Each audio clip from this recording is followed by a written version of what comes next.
The Shadow Map, written by Tame Blackadder. The full moon hung low in the sky, its pale light spilling over the jagged peaks of the Blackridge Mountains like liquid silver. The air was thick with the scent of pine and damp earth, and the only sound was the crunch of boots on gravel as Donovan Thorn made his way through the narrow pass. He was a man of few words and fewer companions, a lone explorer who had spent the better part of his life chasing whispers of forgotten places and hidden truths. Tonight he felt the weight of the unknown pressing down on him, as though the mountains themselves were watching. Donovan had been drawn to this remote corner of the world by a fragment of parchment he'd found in the ruins of an ancient library. The fragment spoke of a map that revealed its secrets only under the glow of the full moon. It was a tantalizing clue, one that had led him to this desolate place. He had no idea what he was looking for, only that he would know it when he saw it. As he rounded a bend in the path, the moonlight caught something glimmering on the ground. Donovan knelt, brushing away the dirt and leaves to reveal a piece of aged parchment. His breath caught in his throat. It was the map. The edges were frayed, and the surface was covered in intricate, swirling lines that seemed to shift and dance in the moonlight.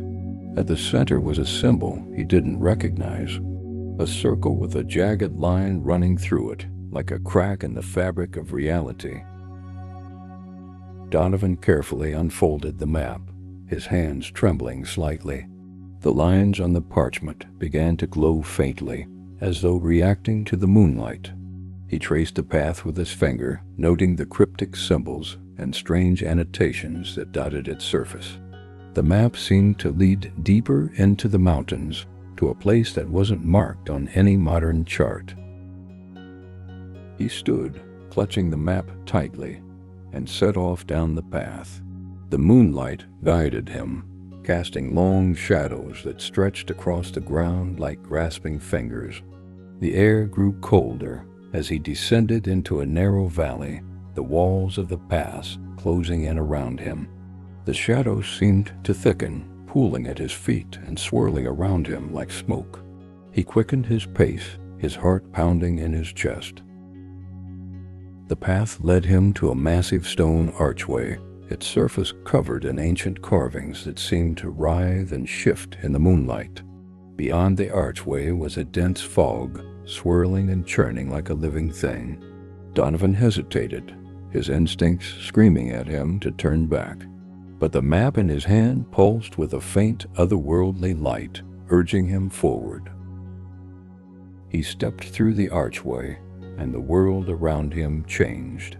The fog parted to reveal a landscape that defied comprehension. The sky was a deep, swirling purple, dotted with stars that pulsed like living things.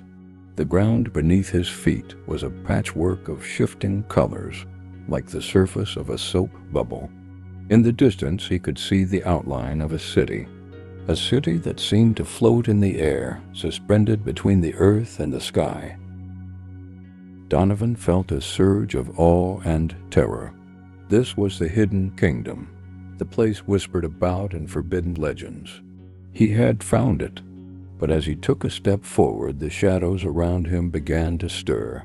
They twisted and writhed, taking on unnatural shapes. Long, spindly limbs, gaping mouths, eyes that glowed with a malevolent light.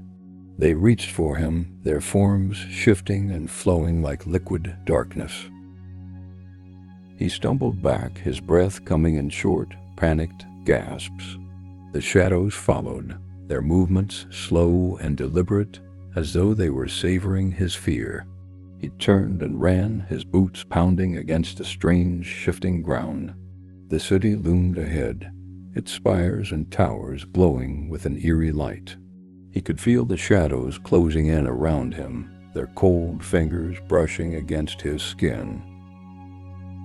He reached the edge of the city and stumbled through a massive gate, the shadows slamming against an invisible barrier behind him.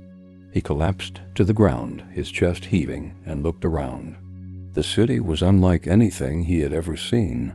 The buildings were made of a shimmering, translucent material that seemed to shift and change color as he moved.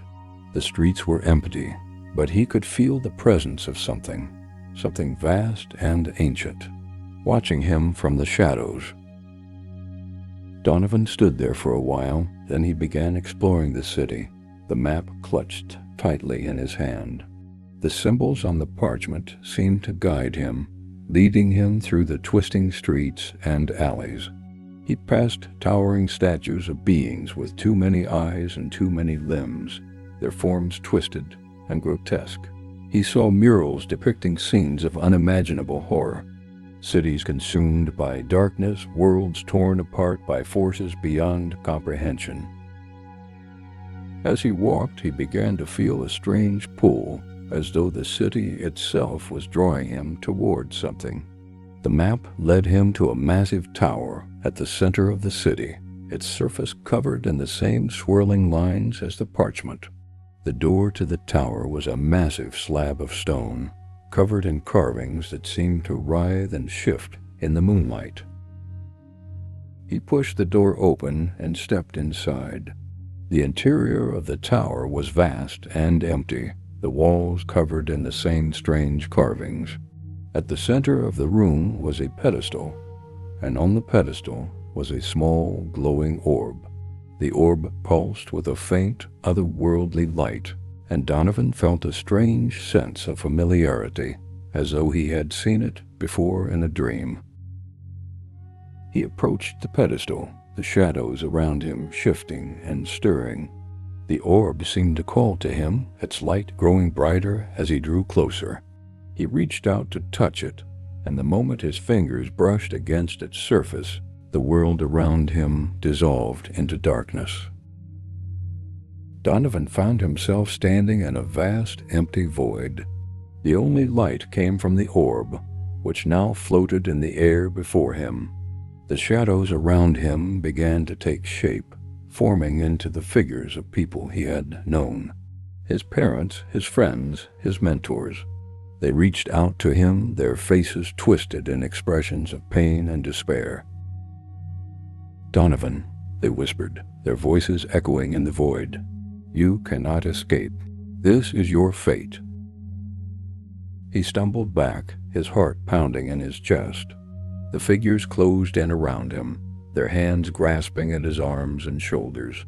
He could feel their cold fingers digging into his skin, pulling him down into the darkness. "No," he shouted, his voice echoing in the void. "This isn't real."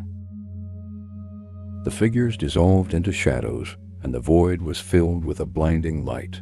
Donovan found himself back in the tower, the orb still glowing on the pedestal. The shadows around him were gone, but he could still feel their presence, lurking just beyond the edge of his perception. He knew what he had to do. The orb was the key to unlocking the kingdom, but it came at a cost. He could feel it in his bones, in the very fabric of his being. To unlock the kingdom, he would have to give up a part of himself, a part of his reality. Donovan took a deep breath and reached out to the orb once more. As his fingers touched its surface, he felt a surge of energy course through him. The light from the orb grew brighter, filling the tower and spilling out into the city beyond. The shadows were banished, their forms dissolving into nothingness. But as the light faded, Donovan felt a strange emptiness inside him, as though a part of his soul had been torn away. He looked down at his hands and saw that they were translucent, the edges of his form blurring and shifting like smoke. The kingdom was unlocked, but Donovan knew that he could never return to the world he had left behind. He had become a part of the hidden kingdom, a shadow of his former self. The map had led him to an unimaginable realm, but the cost had been his own reality. As he walked through the streets of the city, the shadows followed him once more, their forms shifting and writhing. But this time they did not reach for him.